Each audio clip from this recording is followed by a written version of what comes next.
Olá pessoal, passando aqui só para lembrar vocês que hoje é o último dia para solicitar o certificado. Ele comprova que você fez o curso, pode ser usado como aulas complementares para a faculdade. Ele é válido para 40 horas e é um grande diferencial para você ter no seu currículo. O certificado acompanha o material complementar do curso, que é um e-book exclusivo de todo o conteúdo dos slides. E está incrível! Bora para a aula!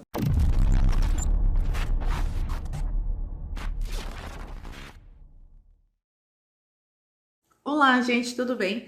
Sejam bem-vindos à nossa terceira aula agora de primeiros socorros em animais. E nessa aula, como prometido, a gente vai falar dos grandes animais, dos animais de produção, tá? O que vai ser diferente, né? No primeira aula lá eu falei todas as questões de primeiro socorro, o conceito de primeiro socorro. Na segunda aula a gente falou dos pequenos animais. Agora a gente vai falar dos grandes, tá? Como eu já expliquei, né, o que se fazer numa hemorragia, o que se fazer num certo uma lesão e etc. Se a gente passa isso para grandes animais, não necessariamente vai mudar, né, o conceito. É lógico, vai ter um modo de contenção diferente, como eu já havia explicado. Vão ter alguns medicamentos diferentes, dosagens diferentes.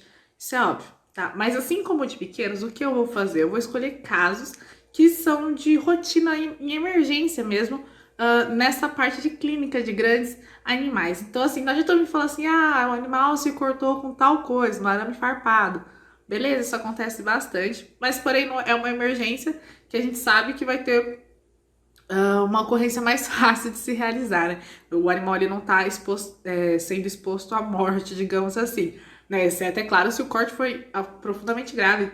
Na minha época de faculdade teve um acontecimento que traumatizante. Uma égua chegou lá, ela desceu do caminhão com a barriga toda rasgada, ela rasgou o abdominal inteiro no arame farpado, por isso que é super perigoso o arame farpado e ter equino junto, porque pode acontecer acidente. Ela rasgou o abdômen inteiro, eu vi toda a anatomia, todos os órgãos daquele animal pendurado para fora. É claro, o animal infelizmente acabou falecendo, né? Até tentaram fazer de tudo, mas assim, né? É uma cena horrível. Aí sim, eu diria que é uma mega emergência e que os primeiros socorros desse animal é tipo, meu Deus, o que a gente faz agora, né? Mas a gente tentou lá segurar, né, a parte dos órgãos que estavam pendurados, o que era medo de parecer que rupturar e arrebentar os órgãos que estavam ali. Mas enfim, é só um exemplo. Então, o que eu vou fazer é só dar casos que ligam pra gente ali no plantãozinho, né? O que chega pra gente na parte de grandes animais, tá bom? Então, eu vou dar o caso e a gente discute quais são as características desse primeiro atendimento, ou se a gente vai até, né, a fazenda, entender o que a gente faz, tá bom? Então, a gente vai começar a falar isso nessa aula. Bom, aí quando eu falo, né, primeiros socorros em grandes animais, de quem que eu tô falando, né? Eu tô falando principalmente dos equinos e dos bovinos, tá? Grandes animais, assim como os pequenos animais, né, foi os cães e os gatos. Grandes animais a gente coloca os equinos e os bovinos. Então, clínica de grandes sempre vai ser direcionada à parte de equinos e bovinos. Bovinos também pode entrar na parte de produção, equino também pode entrar na parte de produção. Mas aí na parte de produção em si a gente abrange para ruminantes, para galinhas, para suínos, né? Então a gente consegue ter uma parte maior em relação a esses animais de produção. Mas a gente vai focar um pouquinho mais em equinos e bovinos na parte de primeiro socorro. No final eu explico por que a gente focou mais nisso e não nos outros, tá bom? Vou falar deles separadamente, porque tem uma grande diferença em relação à parte clínica deles. A gente tem semelhanças, talvez, na parte de membros, né? Problemas com membros, em situações de desidratação, talvez a gente até consiga fazer um manejo semelhante, parecido entre os dois. Porém, em atendimento, essas coisas, existe uma grande diferenciação na clínica de bovinos e clínica de grandes. Bom, a gente tem um certo diferencial em relação aos primeiros socorros em animais grandes. Por que disso, né? É lógico, todo primeiro socorro é uma emergência que a gente precisa fazer rápido para que esse animal, né, não parta, não vá para outro lugar, num outro plano.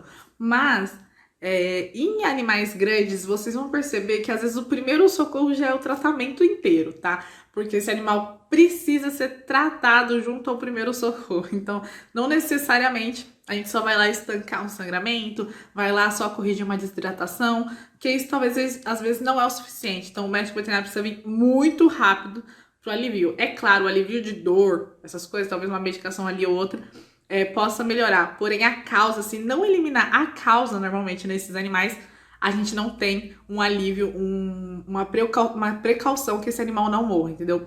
Então, nos grandes animais é o procedimento mais determinante, tá? Então, se a gente consegue fazer o primeiro socorro, né, a gente tem um prognóstico melhor de partida, positivo. Agora, se a gente demora nesse primeiro socorro, o nosso prognóstico vai caindo para menores probabilidades desse animal se recuperar, né? Tá? Então, pode fazer a diferença entre a vida e a morte desses animais, tá? E vocês vão ver que o primeiro socorro é muito mais que o primeiro socorro, e sim já é quase a terapia inteira do animal. E aí, também, outra coisa, é lógico que isso não faz parte do primeiro socorro, mas em grandes animais, animais de produção, a gente trabalha muito com a medicina preventiva. Então, enquanto você está fazendo um pronto-socorro, principalmente porque esses animais normalmente é rebanho, tem mais de um. Então, se aconteceu com um, pode acontecer com todos, porque eles podem ter um tratamento muito similar a esse que você está atendendo. Então, além do primeiro socorro que você está fazendo no animal ali, você já pode estar passando a medicina preventiva para os outros, né, para que não aconteça com os outros. Isso também, querendo ou não, é um primeiro socorro nesse sentido que a gente está evitando que esse animal passe por alguma situação semelhante a que o outro está passando. Então, isso é um atento muito grande quando a gente está atendendo um animal grande, porque normalmente ele tem contato com outros animais. Então, se é em relação à parte de alimentação, se é em relação à parte toda do manejo, ambiente, doenças virais, infecciosas, isso tudo vocês entendem que é um ciclo, né? Então, basicamente, se um animal desse pra gente apresenta problema, é muito possível que os outros apresentem também, se tratados da mesma forma, né? Não é um animal que chegou, por exemplo, né, tava na quarentena e apresentou desse jeito, tal, deu a emergência. Aí não tem nada a ver e nem teve contato com os outros, né? Por isso que também é importante a quarentena desses animais novos, recém-chegados no local. Tá? Então é muito importante a gente trabalhar, querendo ou não, com a medicina preventiva, tá bom? Então fica um adentro também. Nessa parte de produção, vocês vão perceber, se vocês pegarem qualquer catálogo de emergência, estudando, vai ter sempre assim, né? Se você pega uma doença, por exemplo, né, um acidente, algo que tenha acontecido com um animal, sempre vai ser mais relacionado a doenças também. Animais, grandes animais, temos problemas fisiológicos, temos acidentes, é claro, como todos os animais, mas o mais comum é que ocorra alguma doença nesses animais. E você vai ver que antes de falar do tratamento, do diagnóstico e tal, vem a parte de prevenção, vem toda a questão da profilaxia, se existe vacina ou não.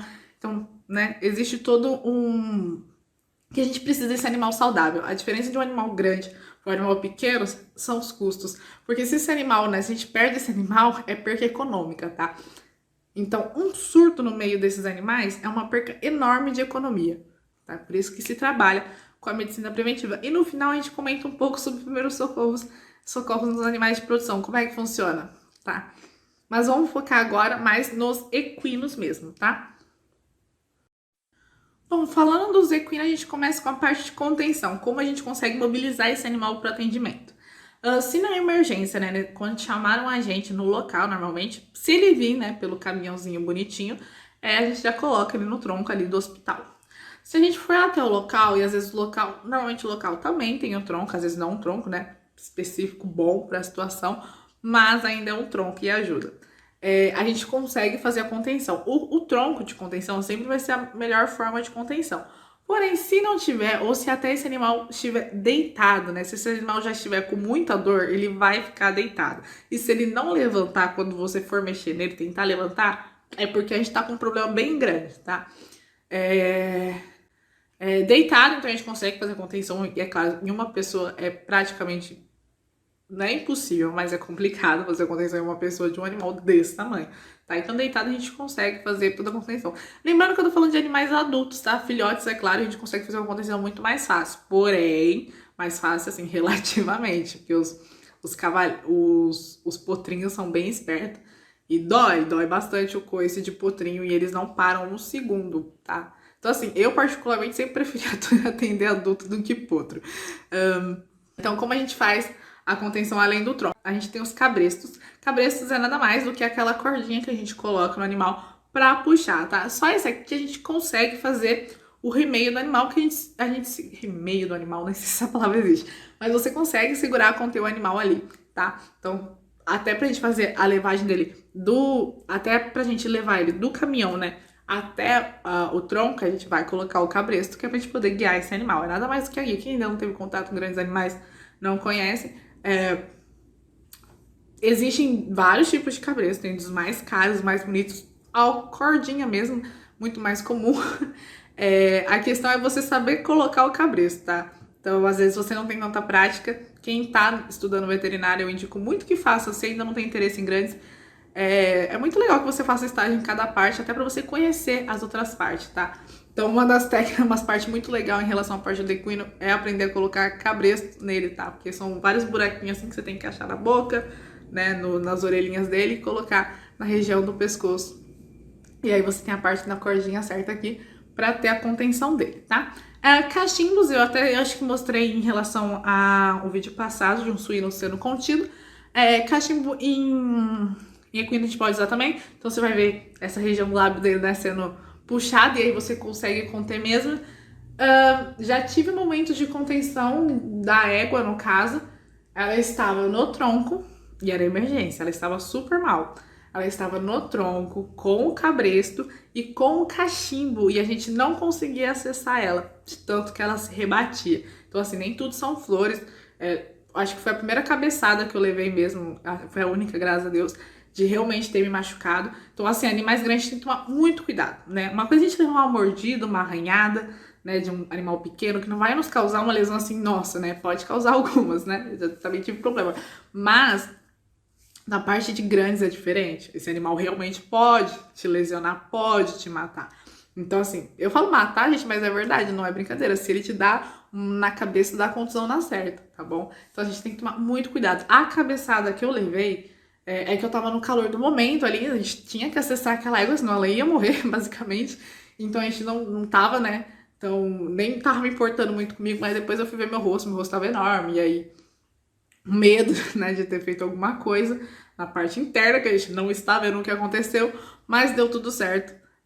Mas eu quero que vocês entendam que tem que tomar cuidado no primeiro socorro também. Não adianta, sei lá, fazer o primeiro socorro do animal e você tendo que ir pro primeiro socorro também.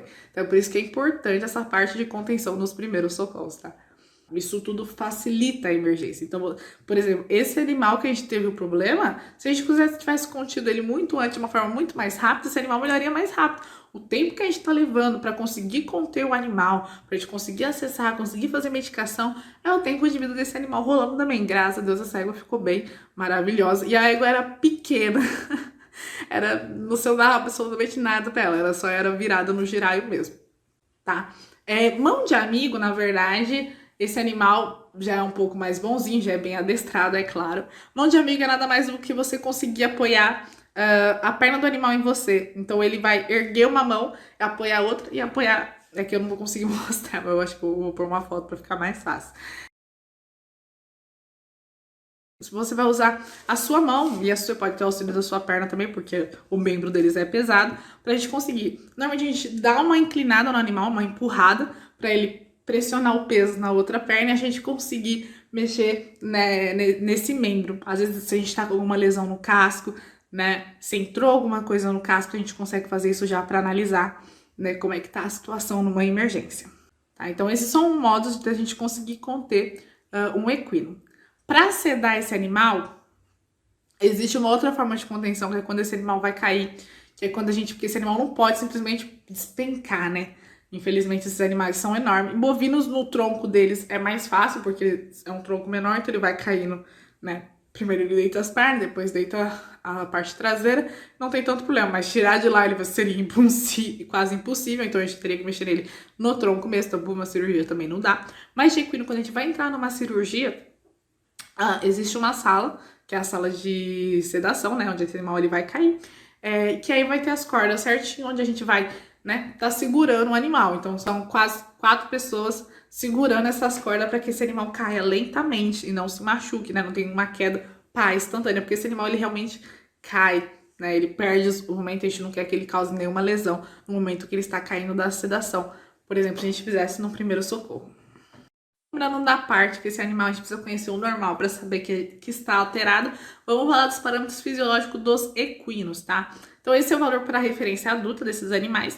Então a frequência cardíaca desses animais é de 30 a 40 batimentos por minuto. Frequência respiratória de 8 a 16, né, respirações por minuto. E temperatura corporal de 37,5 a 38,5. Frequência cardíaca talvez seja um pouco mais difícil de fazer a auscultação para quem ainda não tem o hábito da clínica de grandes, mas depois que você entende, é bem de alto tom que você consiga escutar a frequência cardíaca. A frequência respiratória a gente pode ver pela parte abdominal, né, fazer parte do tórax, mas a gente também consegue ver pela área do pescoço desses animais a parte da respiração. Você consegue ouvir o vento, né, o ar passando dentro mesmo da região aqui da traqueia. E temperatura corporal a gente vai ver lá no ânus também.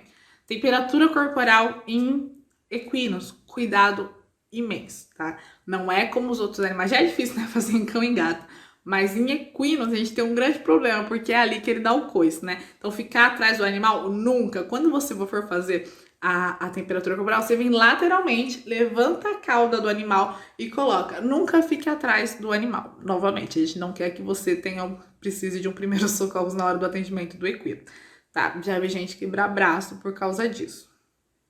E não confie 100% no tronco, isso mesmo no tronco, tá? Porque às vezes uma batida dele no tronco, além de dar pressão, se for de madeira, pode voar madeira em você. O negócio é bruto mesmo, tá bom? Sempre espere pelo pior, é o que eu falo. E aí você consegue fazer o seu trabalho melhor, né, de forma mais concentrada. Além disso, a gente tem a parte de mucosa. As cores de mucosa não mudam, é a mesma coisa da aula passada. A questão é onde você pode olhar, né? Você pode olhar na parte de ânus, mas isso vai variar em tonalidades, né? Às vezes a mucosa é preta, a mucosa é rosa. Então, se ela for preta, se for escura, a gente não consegue ver as alterações de cor. Então, a gente precisa ver na parte da pálpebra. É um pouquinho mais difícil de se visualizar, mas nada mais do que você pressionar essa região do olho do animal e subir essa daqui.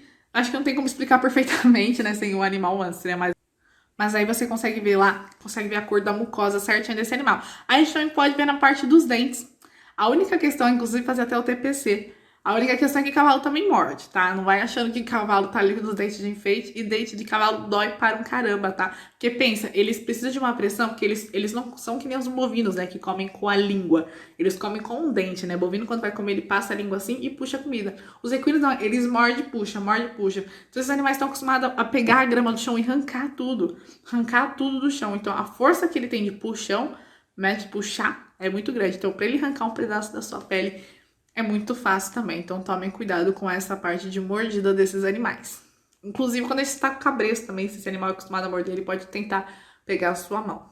Mas a gente de mucosa rosa, cianótica, ictérica, a gente consegue também verificar nesses animais. E aí sim a gente começa a falar das doenças, das patologias, dos problemas que esses animais podem né, chegar pra gente. Então eu vou começar com a cólica, como eu disse, eu vou pegar, né, casos a gente poder discutir sobre. A questão é o seguinte, a cólica é uma das emergências mais comuns na parte de equino, tá? Então a gente precisa saber os primeiros socorros de como é que a gente faz o primeiro atendimento desses animais.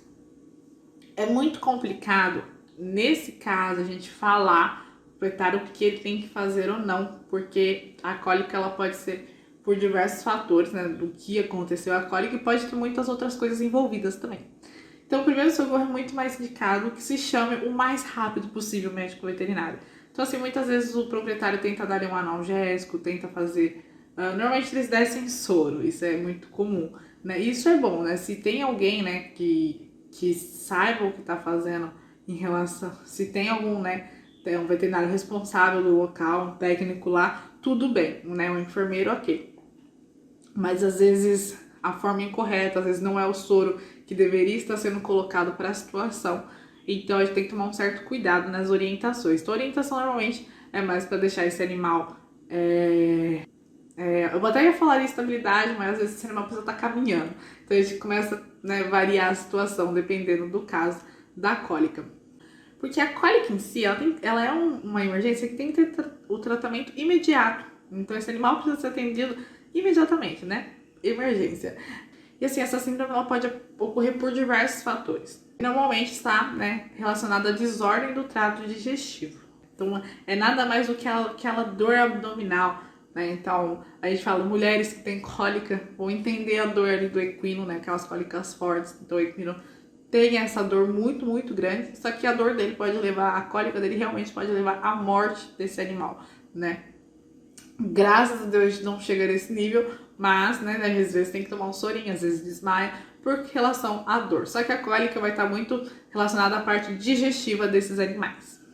Então, assim, normalmente isso acontece por manejo incorreto. As cólicas, a maioria das vezes é de manejo incorreto. Seja da parte alimentar, seja a parte de cocheira, de ambiente, de limpeza, seja da parte de exercício desse animal. Tudo está muito relacionado a manejo incorreto, a relação da cólica. E aí, como sinais clínicos, por exemplo, a gente sempre vai ver esse animal que a gente chama de... com movimentos de escavar. Então, você vai ver esse animal como se ele estivesse escavando algo, então ele vai estar batendo os membros, né, tanto posteriores quanto anteriores, por relação à dor da cólica. Ele também tem uma coisa que é escoiciamento do abdômen. Então ele levanta a parte posterior e é como se ele quisesse colocar o membro na parte do abdômen, porque ele tá sentindo dor. Sabe quando a gente fica esfregando? Então ele também tá tendo aquele incômodo. Você vai ver esse animal com o olhar direcionado ao flanco. Então você vai ver esse animal curvado, olhando para o flanco, demonstrando que ali está doendo. Ele tá avisando, é como se ele estivesse avisando. Ó, aqui tá doendo. Então, quando a gente começa a ver esse animal, né, parado na baia, fazendo isso, fazendo tudo essa sequência, porque a cólica está chegando e a gente precisa ligar imediatamente pro veterinário. Tá? Aí ele também vai... é um incômodo muito grande, então ele vai tentar deitar para passar, ele vai ficar relinchando, ele vai tentar rolar. Tudo isso porque tá incomodando, tá doendo. Tá, então você vai ver esse animal também em posturas um pouco anormal. A gente vai ver a parte de frequência cardíaca aumentada desse animal, que lógico é uma parte em relação à dor. Obviamente vai dar um ataque cardíaco nesse animal. Tá, então aí eu coloquei uma foto que demonstra mais ou menos isso que eu tô te falando. Então vai ter a parte de escavamento, você vai ver esse animal como se estivesse fazendo uma parte de yoga, né, um flexionamento, mas isso tudo porque ele tá tentando não sentir a dor. A parte de aqui no terceiro que eu falei, que é como se ele estivesse dar um próprio coice no abdômen, que tá doendo. Esse animal rolando na serragem, tá? E aí, ele também virando, curvando, pra olhar pro flanco, que é pra mostrar, ó, é aqui que tá doendo. Tá? Tudo isso são imagens desse animal com cólica. Diagnóstico da cólica, né? Então ligaram pra gente se esse animal está com cólica. Como é que eu vou chegar lá e saber que é exatamente a cólica? É claro, pelo, né, anamnese, claro, pelo que falaram, né, pelo que chamaram a gente, né, pelas casuísticas, tudo indica ser cólica, mas a gente pode fazer a palpação rapidamente pra gente ver como é que tá lá dentro. Então a gente coloca a luva de palpação, éguas, é sempre bom a gente sempre virar a luva, tá? Pra não ter nenhum problema de machucar lá dentro, não ter nenhuma lesão. A gente vai fazer a palpação. A gente consegue ver se tem alguma coisa compactada, como é que tá a situação lá dentro desse animal. A gente também consegue utilizar a ecografia para ver também a situação lá dentro. E a gente vai começar o tratamento, tá? Por que eu falo tratamento? Porque os primeiros socorros já é quase o tratamento mesmo do animal que vai progredir por um tempo. Mas o primeiro socorro em si ele já entra como uma forma de tratamento desse animal. Aí a gente tem dois modelos, né? O invasivo e não invasivo. Então, não invasivo, a gente consegue fazer a parte de soro, de fluido, colocar esse animal no fluido. Então, se esse animal não está numa situação tão grave, mas toda a parte de cólica é grave em equinos, deixando bem claro. Claro, mas ainda tem a possibilidade de a gente conseguir uma forma não invasiva nesse animal. Então, a gente consegue fazer uma solução nesse animal, por exemplo, aí, solução salina, né, 9%. A gente vai colocar esse animal no soro e vai sair andando com esse animal. Caminhada. Então é muito comum às vezes você ir em algum local com cavalo, né, em um hospital de equino, na faculdade mesmo, para quem tá na faculdade, e ver lá a pessoa passeando com o equino e o soro, né? Você pensa, uai, né? Por que essa pessoa tá com o soro pendurado e o equino? É porque isso faz parte, tá? Isso ajuda tanto a aliviar a dor quanto aliviar a cólica em si. Tá? Existem outras formas de tratamento também em relação à antifenilefrina, e colocar esse animal pendurado, né? A gente vira ele para direita, depois no dorsal, coloca ele para cima e a gente balança o abdômen. Esse é um outro método que existe também não invasivo. Uma coisa que a gente precisa fazer além do método da fluidoterapia é a correção da desidratação nesses animais. Então, o primeiro socorro a gente vai fazer a correção sempre de desidratação nesses animais. Tá? Inclusive, a cólica ela vem dessa parte da gente perder a relação de líquido, né? Ter a desidratação. Por isso que a gente precisa corrigir esse balanço, né? Esse equilíbrio eletrolítico nesses animais. E aí a gente também pode ter problemas com hipocalcemia, hipocloremia, hiponatremia também, tudo relacionado a esse desequilíbrio. Aí a gente consegue fazer a reposição de hipocalcemia, de hipocalemia, fazer a manutenção desse equilíbrio. A gente também pode utilizar as sedações, né? Analgesia.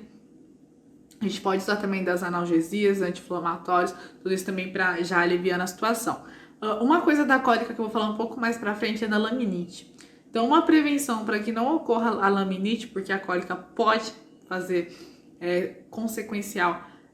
consequentemente a laminite, assim como a laminite também pode ser consequentemente trazer uma cólica, mas a laminite a gente consegue fazer a prevenção pela crio, que eu vou falar um pouco na laminite. Então, durante a gente tá fazendo primeiros socorros ali da cólica, é muito bom a gente já colocar esse animal em criopreservação também, tá? E aí, no modo invasivo, né, como é que a gente consegue fazer nesse animal? Primeiramente, a gente tem a intubação nasogástrica, que é onde a gente consegue fazer a lavagem desse animal.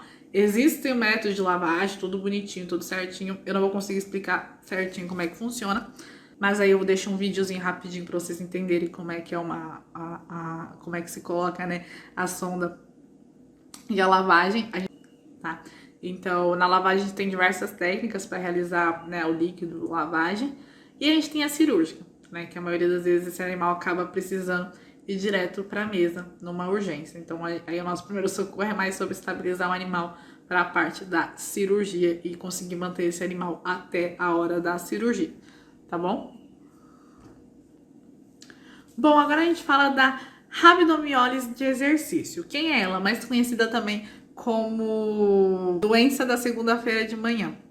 Por quê? Por que doença da segunda-feira de manhã? Porque as provas de equinos normalmente acontecem no final de semana, é quando a gente tem a exaustão desses animais, é quando eles treinam bastante, é quando eles competem. Então, de segunda de manhã é quando o telefone toca e emergência, e por isso que a gente chama de doença da segunda-feira de manhã, que é quando vai brotar um equino lá travado por causa da rabdomiólise. Na verdade, não é por causa disso, né? Por causa do exercício acebado que colocaram esse animal para fazer, ainda mais às vezes sem treinamento, né? Ou até um treinamento muito forte nesse animal.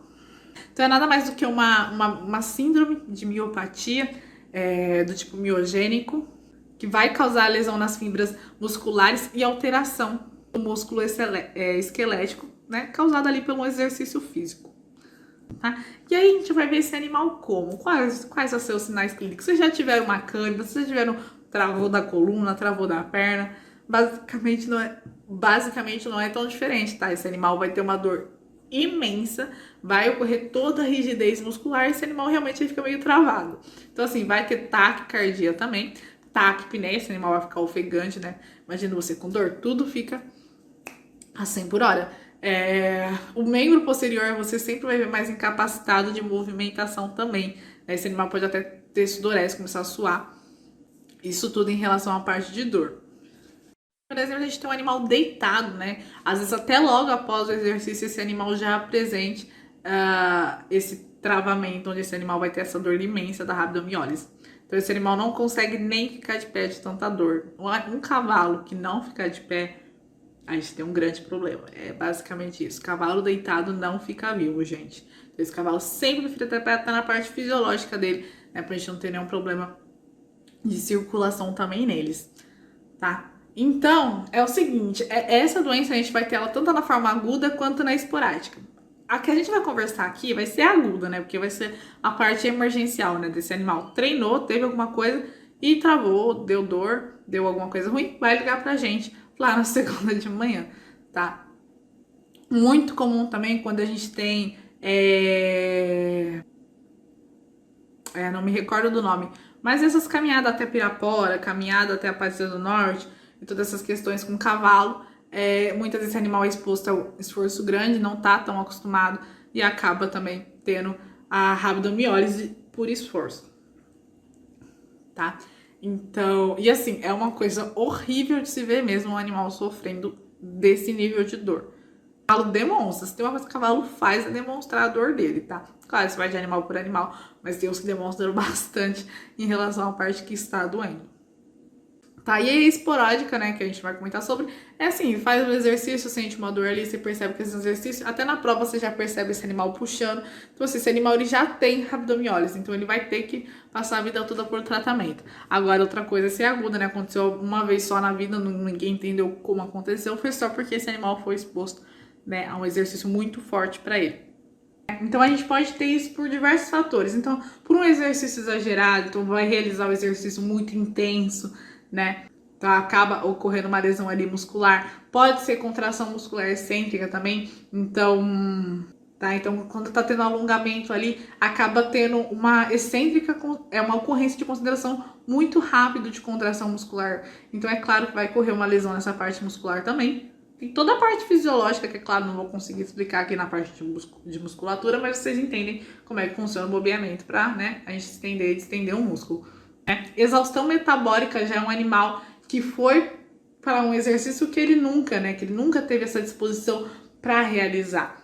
Então é claro que ele vai ter uma exaustão metabólica, ele não vai dar conta do que está acontecendo. Né? Ele vai ter uma retenção de calor, porque ele tem uma capacidade de termorregulação, ele não vai conseguir trocar, vai ficar desidratado, porque ele vai ter perda hídrica, eletrolíticas, tá? Vamos ter diversos distúrbios em relação a isso. E aí vai chegar na parte de musculatura, porque a gente vai afetar a parte de ATP, tá? Mais uma vez, a gente precisa saber lá a fisiologia da parte de musculatura para entender melhor como é que acontece. E a gente também tem lesão oxidativa, que vem lá dos radicais livres, né? Que durante a parte que a gente está fazendo o exercício, existe o radicais livres é sempre liberado. Mas acontece que se a gente ficar ali forçando e aumentando a capacidade de remoção, né, por parte do organismo desses serzinhos, então é claro que vai se acumular. E aí vai originar o estresse oxidativo e a gente vai ter esse problema também. A gente vai ter o desequilíbrio eletrolítico também, pode acontecer por desidratação, como eu disse antes. Né, a gente vai ter lá o problema da termorregulação, né, e a gente vai ter os déficits hídricos causando a desidratação. Isso vai predispor o animal à lesão muscular. Outra coisa também que pode influenciar é a parte dos distúrbios hormonais, tá? Isso porque os hormônios, eles têm ali eles têm uma certa influenciação pelo grau de inflamação da parte de uma lesão muscular, né? Então, muitas vezes, muito comum a gente ver mais a rabdomiólise em fêmeas do que em macho, porque a gente entende que o estrógeno, então, ele pode ter ali uma ação maior, né, e induzir mais a hipoperfusão, isquemia nesses animais, tá? Existe até todo um estudo em relação à parte de fêmea e macho, até na parte de exercício, as fêmeas, elas vêm com um temperamento muito mais nervoso do que os machos, então é normal que tenha uma liberação maior de hormônio também, e por isso acabe acontecendo também a rabdomiólise mais comum, mais frequentemente em fêmeas do que em macho.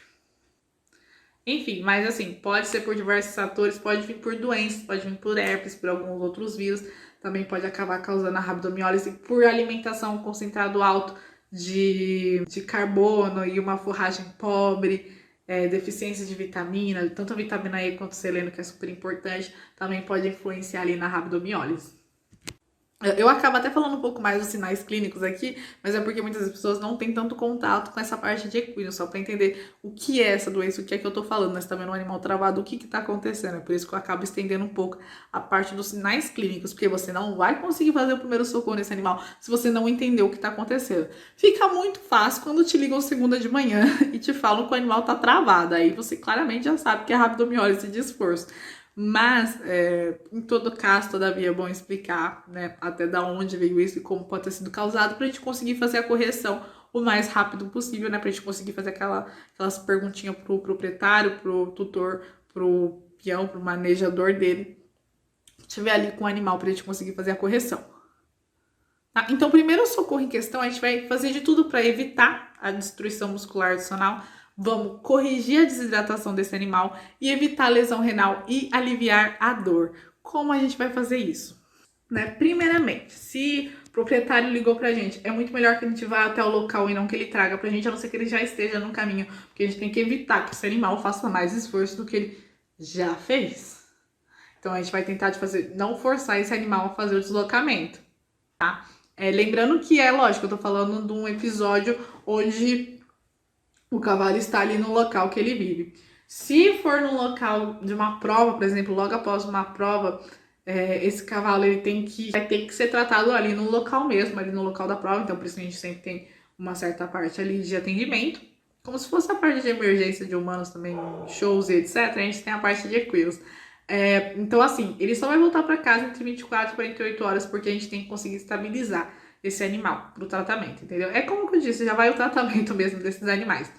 Se a gente tem uma, digamos, uma rabdomiólise um pouco mais leve, a gente consegue fazer todo o fluido, fazer uma medicação analgésica bonitinha ali, repor certos conteúdos, que a gente consegue voltar esse animal de boa. Mas se a gente tem um problema um pouquinho mais grave, né, mais afetado, a gente vai ter que entrar com mais coisa, né? Então a gente vai ter que, principalmente, estabelecer uma diurese apropriada. É muito comum que esses animais não consigam urinar, tá? Muitas vezes até por dor. Então a gente consegue fazer uma diurese melhor para esses animais. Vamos entrar com fluidos isotônicos. Vamos lá corrigir então a hipenatremia, a hipocloremia, hipocalcemia, hipocalcemia também, né? Vamos usar todas as soluções, seja solução de salina, solução de dextrose, tem vários tipos de solução, né? Da hipocalcemia a gente consegue fazer suplementação de gluconato de cálcio. E a gente vai entrar, é claro, com a parte de anti-inflamatórios não esteroidais. Então a gente consegue usar o cetoprofeno, a fenilbutazona, lembrando, cetoprofeno intramuscular, fenilbutazona endovenosa. Hoje a gente pode usar flunexina, né? Flunexina meglumina, também IV, né? E a gente vai monitorar esse animal e a gente vai monitorar sempre a parte renal também, para ver se a gente não tá tendo nenhuma nefrotoxicidade, né, das drogas que a gente está utilizando. Outro medicamento muito comum, ainda mais na parte de grande, é o DMSO. O DMSO é um medicamento que tem que ter muito cuidado para ser utilizado, tá bom? Mas ele pode ser utilizado também como anti-inflamatório, antioxidante e diurético também. Então, por isso que ele é extremamente bom nessas partes. Tá? Mas outros diuréticos que a gente pode utilizar também, como por exemplo a furosemida, que a gente consegue realizar nesses animais. Aí a analgesia a gente pode utilizar tanto o Acepram, além da gente diminuir a ansiedade desse animal, conseguir trabalhar melhor esse animal, a gente vai fazer o relaxamento, a vasodilatação. Ou a gente pode utilizar a xilazina, né, para ter a redução de ansiedade ou até da tumidina. Então a gente consegue utilizar também tudo isso via endovenosa também. A gente tem também alguns relaxantes musculares que podem ser utilizados nesse momento. A gente tem o metacarbamol, que ele vai agir muito bem nisso, tá? Ele vai proporcionar ali o relaxamento muscular. Tá? E aí tem a parte do repouso, mas essa parte do repouso é bom lembrar que é só a parte que esse animal está ali, né, em tratamento. Mas o mais importante é que esse animal volte à rotina diária dele, do que era de costume, tá? Nunca mantém o animal muito tempo parado, ele precisa se movimentar, porque senão a gente não tem estímulo também da parte musculatura desse animal, a gente não quer nenhum tipo de animal atrofiado, tendo problemas de fraqueza muscular, tá? Então o repouso é só na parte ali dos primeiros socorros mesmo, tá bom? Agora sim a gente entra para falar dos bovinos, né? Chegamos neles. Então, quais são os parâmetros dos bovinos? Então, frequência cardíaca, que são animais adultos, de 60 a 80 batimentos por minuto, correção do O ali é um P. Frequência respiratória, 10 a 30 respiratório por minuto, e temperatura corporal de 38 a 39. O bezerro muda muito. O bezerro chega a 40,5, se eu não me engano, a temperatura corporal. Filhotes sempre acabam sendo um pouquinho maior em relação à parte adulta, então nunca se assustem com essa parte. Seguinte, bovinos não vai ser diferente de equino. Vou pegar casos que ligam para você e te falam, tá acontecendo isso daqui. Outra coisa, isso que eu tô falando também pode acontecer em ruminantes em geral, tá? Não vou conseguir falar de todos eles aqui, de ovinos, de caprinos, porque senão vira um curso inteiro, né? Na verdade, a aula já vai ficar estendida, mas só pra gente conseguir entender melhor. Vamos começar falando da acidose ruminal, acidose lática ruminal. Ela acontece quando esse animal ele é exposto a uma ingestão muito grande de alimentos com carboidrato, alimentos com altos níveis de carboidrato. Então a gente não tem uma alimentação equilibrada. Você percebe que tudo que eu tô falando é de manejo incorreto, infelizmente. Tanto também em silvestre vocês vão perceber que existe muito relação à parte de manejo incorreto, infelizmente. Então esse animal acaba tendo uma ingestão crônica. E aí a gente vai ter duas formas, aguda ou crônica. É claro que a gente vai falar da forma aguda, que é quando a gente pode ser chamado para fazer os primeiros socorros. É que na crônica, é claro, já vem todo um tratamento, né? Então tentando já há um tempo, e não necessariamente vai ser um primeiro socorro nesse animal, vai ser uma emergência, né? Então, aguda normalmente vai ser a emergência. Bom, a acidose ruminal nada mais é do que uma fermentação que vai ocorrer lá no rumen desse alimento, desse excesso de carboidrato que ele teve. Né? Então, essa acidose ruminal, esses alimentos ricos em carboidratos, né? Tanto como não estruturais, ou pode ser até amida, eles vão fermentar rapidamente lá no rumen. e vão produzir grandes quantidades de ácido lático e ácido graxo. E essa condição favorece muito o crescimento de Streptococcus, no caso bovis. A gente vai ter o quê? Uma produção de quantidades muito grandes de ácido lático e diminuição do pH desse animal. Aí começa todo o problema em si desse animal, dessa doença. Qual vai ser o primeiro socorro desse animal? A gente conseguir corrigir a acidose, tá? A gente consegue corrigir, é claro, com os antiácidos, né? Faz todo sentido. Então, por via oral mesmo, a gente pode usar, por exemplo, bicarbonato de sódio para fazer a correção, né? E a gente sempre também vai, né, tirar a fonte de onde está vindo esse ácido lático para esses animais. Mas seria muito fácil se fosse só isso, porque, como eu disse, é o primeiro socorro, então esse animal tava bem mal quando te ligaram. Então, essa técnica em si não vai fazer tanta eficiência, porque esse pai nem tá comendo mais mesmo. Então, o que a gente vai ter que fazer? Nada mais do que a remoção do conteúdo alimentar. Como a gente faz isso? Talvez em caprinos, em ovelha, a gente consegue fazer a sinfonagem.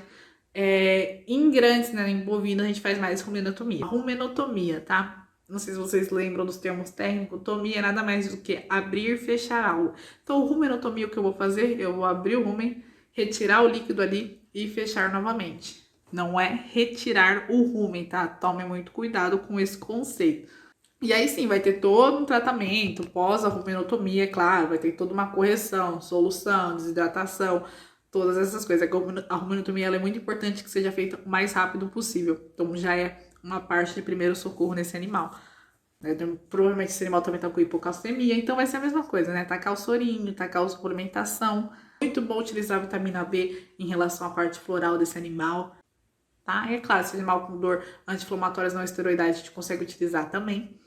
Então a gente vai assim, né? Dependendo do animal. É claro, se a gente chega lá, o animal já tá em depressão, já tá em decúbito, a gente já percebe que a situação tá muito grave. Então, não necessariamente de prognóstico, mesmo que a gente faça tudo isso, vai ser bom. Por isso, se o animal estiver de pé, é muito mais provável que o prognóstico seja positivo. E a gente fala de outra coisa muito comum na parte de bovino, na parte de emergências, que são as emergências obstétricas, né? Então, são as nossas fêmeas, né, prens, que pode acabar dando um certo problema na hora, né, de ter o filhote. Então, assim, tem diversos fatores que podem ocorrer, mas normalmente a gente vai ter o que pode ocorrer, o que é o problema grandão nessa área. É a perca do feto, fertilidade da fêmea, né, diminuição da fertilidade da fêmea, na verdade, ou até a perca da mãe, né? E isso é um valor econômico. Então, uma perca de qualquer um desses daí já é uma perca na parte de produção, tá? Então, é muito importante que a gente tenha a saúde, a prevenção, a parte de acompanhamento obstétrico muito grande nesses animais, tá? A gente tem essas emergências obstétricas por diversos fatores. Pode ser por distorcia, endotoxemia, por infecções secundárias, pode vir do feto, pode vir da mãe. Então, assim, anatomia também, fisiologia também, tudo incluso. Então, é assim, um combo de coisas que podem dar errado, basicamente, e acabar se tornando uma emergência. Então, a gente pode ter desde alteração da estática fetal, gigantismo. Gigantismo é muito mais comum em animais de inseminação artificial in vitro, porque esses animais podem acabar sendo um pouco maior do que, né, a pelve desse animal permitiria para ter o filhote. O prolongamento da gestação, né, esse animal fica ali por mais tempo. Então, tudo isso pode acabar se tornando uma emergência obstétrica. Então, por exemplo, quando a gente tá tendo, a gente liga pra gente e fala, olha, esse animal tá tendo falta de contração uterina, né? Então ela tá ali no momento da expulsão do feto, porém ela não tá tendo as contenções. O que eu faço? Aí é uma coisa mais fácil de se tratar, né? A gente consegue fazer de primeiro socorro logo a administração do hormônio sintético, que é a ocitocina. Mas a gente também tem uma parte que é o aumento da contração. Esse animal tá tendo muita contração, mas o feto que é bom, não, né? E não tá ali no momento, por exemplo, da expulsão, por mais que ele esteja ali aumentando. Então, nada mais que a gente vai acalmar e tranquilizar a fêmea. Então, a gente tem opositores também em relação a essa emergência obstétrica. Mas uma emergência muito comum, né, nessa parte desses animais é a torção. Então, a gente vai chegar e a gente vai ver esse animal com cólica, com dor, pode ter a cauda estendida, bovino costume de esticar a cauda, principalmente com muita dor. Timpanismo, para quem não conhece, inclusive também é uma causa de emergência. Mas basicamente, né, lógico, grávida ela já vai estar enorme, né? A diferença sempre vai ver que um lado tá maior que o outro, tá? Isso que a gente entende como timpanismo. Tá? Fica mais fácil de saber. Ela também vai olhar pro abdômen, assim como os equinos, porque ela vai mostrar que ali está doendo. Como que a gente vê a torção em si, o diagnóstico? palpação. Então, a gente vai entrar pelo canal vaginal desse animal. Muito cuidado com essa parte, né? Animal no tronco, bonitinho, contido. A gente consegue, claro, se o animal estiver deitado, vai ser deitado mesmo. Tá? Então, a gente vai fazer a palpação e ver como é que tá esse nível de torção, porque temos diversos níveis de torção também. Tá? Então, assim, quando a torção, por exemplo, for de 360 graus, vai ser difícil a inspeção, pois o homem vai estar fechado. Agora, se for uma torção de 180 graus, é possível a gente conseguir introduzir o braço ali mesmo, através da cervix. A gente vai seguir em direção à torção e fazer a rotação do feto, né? A gente vai aplicar uma força rotacional no útero através ali do feto. Tem um outro método que se chama rolar a vaca, tá? Que essa vaca ela vai ser derrubada, os membros anteriores e posteriores vão ser amarrados, né? Separados. Separados, tá? Não vai botar as duas juntinhas não, assim. Ela vai ser posicionada em decúbito lateral para o lado onde o útero vai se encontrar torcido. Ele pode estar torcido tanto para a esquerda quanto para a direita. Então, eu vou, né, sobre o lado esquerdo, se a rotação tiver para o lado esquerdo. Então, um braço vai introduzir na vagina para segurar o feto, né, se possível. E aí, movimentação do útero, aí a vaca ela vai ser, né, virada em 180 graus para ver se a gente consegue fazer a distorção. A gente já consegue perceber se houve a distorção ali no momento. Muito cuidado com a cabeça da vaca nesse momento também. A gente pode também não necessariamente estar com a mão lá dentro para fazer isso, mas é muito mais eficiente se você estiver lá com a mão vendo o que está acontecendo e auxiliar na parte da rotação. Cuidado com o braço também, né? O peso da vaca não é uma coisa muito bom de se ter no seu braço. E além de tudo, né, além desse método de rolamento que eu falei, a gente também tem a cesariana, que é nada mais do que a gente proporcionar a esse animal um parto cesáreo, um parto cirúrgico, né? Mas aí foge um pouco dos primeiros socorros, a gente vai conseguir só fazer a estabilização desse animal para cesariana, porque a gente já vai para uma cirurgia em si. Bom, é isso essa aula, termina ela aqui. Espero ter auxiliado com vocês para quem ainda não tinha muito contato com essas partes de grandes animais de primeiros socorros. Eu peguei mais assim emergências e acontecimentos até que já aconteceram comigo mesmo, talvez fique mais fácil de eu explicar para vocês. Fico devendo caprino e ovinos, né? Mas aquilo que aconteceu em ovinos também pode acontecer na questão de caprinos e ovinos também, que também são ruminantes. Mas é isso. Mas o legal é ver que a gente consegue modificar muita parte de primeiros socorros para cada animal. E é muito bom a gente ter uma ideia de cada coisinha que acontece e se aprofundando cada vez mais. É que como eu estou falando de cada espécie, né? Fica difícil eu focar só em uma. Talvez se fosse só primeiros socorros em grandes animais, desse para realmente falar basicamente de quase todas as emergências, tá? Então na próxima aula a gente fala dos animais silvestres, finalizando e depois só a nossa aula extra, que eu vou colocar então um pouquinho mais de conteúdo, né? Que eu sei que tem algumas certas dúvidas. Aí eu acrescento para vocês, tá bom? Muito obrigada por acompanhar até aqui. Lembrando que na aula extra também, no final, eu vou colocar as exposições das fontes e da literatura também. Muito obrigada por acompanharem e tchau, tchau. Até a próxima aula.